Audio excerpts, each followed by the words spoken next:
Hi friends, welcome back to Swami's kitchen. நாம் இன்னைக்கு பார்க்க போகிற ரெசிபி பாசிப்பருப்பு இட்லி. அரிசி, பேக்கிங் சோடா எதுவும் சேர்க்காமல் பண்ணியிருக்கேன். ரொம்ப ரொம்ப சாஃப்டாக இருக்கும், நல்ல டேஸ்டாக இருக்கும். டயட்டில் இருக்கவங்களுக்கு ரொம்ப ரொம்ப நல்லது, ரொம்ப ஹெல்த்தியானதும் கூட. இதை எப்படி செய்திடலான்னு பார்த்துருவோம். இதுக்கு தேவையான பொருளையும் பார்த்துருவோம். நான் இந்த கப்பில் 1 கப்பு உளுந்தம்பருப்பு எடுத்திருக்கேன். அதே கப்பில் தான் 1 கப்பு பாசிப்பருப்பு எடுத்திருக்கேன். உங்களுக்கு எந்த கப்பில்னாலும் நீங்கள் அளந்துக்கிடுங்க. 1 கப்புக்கு 1 கப்பு தான். 2 பருப்பையும் சேர்த்து நல்லா கழுவிடணும். கழுவி நல்ல தண்ணி விட்டு ஊற வச்சுருங்க. 2 மணிக்கூர் ஊறினா போதும்.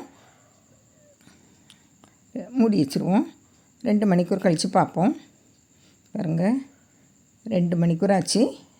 இப்போ பார்ப்போம். நல்லா ஊறி வந்திருக்கு பாருங்கள். இப்படி நல்லா ஊறி வந்திருக்கணும். இப்போ இதை நம்ம மிக்ஸி ஜாரில் மாற்றிடலாம். நான் 2 நேரமாக அரைச்சி எடுக்க போகிறேன். கொஞ்சமாக தண்ணி விட்டு கெட்டியாக அரைச்சி எடுக்கணும். ஆனால் நல்லா நைஸாக இருக்கணும். நம்ம இட்லி மாவுக்கு அரைச்சி எடுப்போம் இல்லையா, அதே போல் அரைக்கணும். ஆனால் கொஞ்சம் நல்லா பரபரன்னு இருக்கக்கூடாது, கொஞ்சம் நல்லா நைஸாக இருக்கணும். பாருங்கள், இப்போ இதை ஒரு பாத்திரத்தில் மாற்றிடுவோம். இனிமேல் அடுத்ததையும் அரைச்சி எடுத்துடலாம். அடுத்ததையும் இப்படி கொஞ்சமாக தண்ணி விட்டு அரைச்சி எடுத்துருங்க.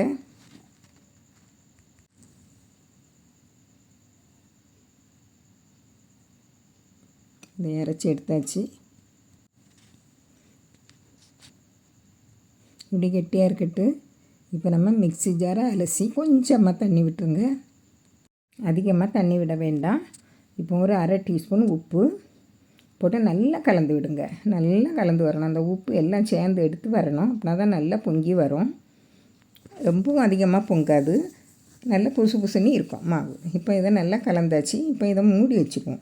குறைஞ்சது ஒரு 8 மணிக்கூர். அதுக்கு மேலே புளிச்சா வைக்க வேண்டாம். ஒரு ஸ்மெல் வரும், பாசிப்பருப்போட ஸ்மெல்லு. பாருங்கள், நான் 8 மணிக்கூர் தான் வச்சுருக்கேன். அப்படியே உங்களுக்கு அதிக நேரம் ஆகிட்டுன்னா கொஞ்சம் ஃப்ரிட்ஜில் எடுத்து வச்சுக்கிடுங்க. நீங்கள் காலையில் இட்லி ஊற்றுறதுக்கு முந்தி ரொம்ப நேரம் ஆகிட்டுன்னா கொஞ்சம் ஃப்ரிட்ஜில் எடுத்து வச்சுக்கிடுங்க. பாருங்கள், இப்போ இதை நல்லா கலந்து விடுங்க. நம்ம 8 மணிக்கூர் ஊற வச்சுருக்கனால பேக்கிங் சோடா எதுவும் போட வேண்டாம்.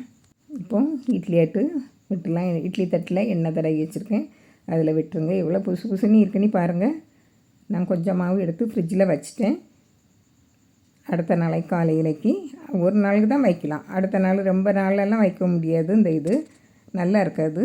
இப்போ நான் இட்லி தட்டில் ஊற்றி வச்சாச்சு. இப்போ நம்ம இட்லி பானையில் எடுத்து வச்சிடலாம். நல்லா கொதிக்கணும். தண்ணி கொதிக்க தண்ணியில் தான் இதை வைக்கணும். பாருங்கள், அப்படின்னா தான் நல்லா புசுன்னு வெந்து வரும். பாருங்கள், இப்போ மூடி வச்சுருங்க. ஒரு 10 நிமிஷத்துலேயே நல்லா வெந்துடும். பாருங்கள், இங்கே உங்களுக்கு கை வச்சு பார்த்து தெரியும்னாக்கி அப்படி பாருங்கள். இல்லைன்னா ஒரு குச்சி இல்லைன்னா கத்தியை விட்டு பாருங்கள். நல்லா வெந்திருக்காண்ணி, நல்லா வெந்திருக்கு.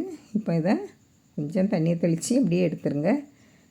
எடுத்து வச்சு கொஞ்சம் நேரம் ஆறட்டு. ஒரு 2 நிமிஷம் இருந்தால் போதும். நல்லா வந்துடும் இதுக்கு. பாருங்கள், நம்ம எண்ணெய் தடவி இருக்கனால அழகாக வருது. எல்லாமே எடுத்து வச்சிடலாம். எனக்கு இவ்வளோ மாவுலேயும் 14 இட்லி வந்து நான் 150 மில்லி பிடிச்ச கப்பில் போட்டேன். 1 கப்பு உளுந்தும் 1 கப்பு பாசிப்பருப்பும். இப்போ இது கூட தேங்காய் சட்னி, தக்காளி சட்னி, துவையல், தேங்காய் துவையல் எந்த வச்சு பரிமாறலாம். பாருங்கள், எவ்வளோ பஞ்சு போல் இருக்குன்னு பாருங்கள். நல்ல வாசனையாட்டம் இருக்கும். பாருங்கள், இதே போல் நீங்களும் செய்து பாருங்கள். பிடிச்சிருந்தால் லைக் பண்ணுங்கள், ஷேர் பண்ணுங்கள், கமெண்ட்ஸ் பண்ணுங்கள். மறக்காமல் சப்ஸ்கிரைப் பண்ணுங்கள். தேங்க்யூ.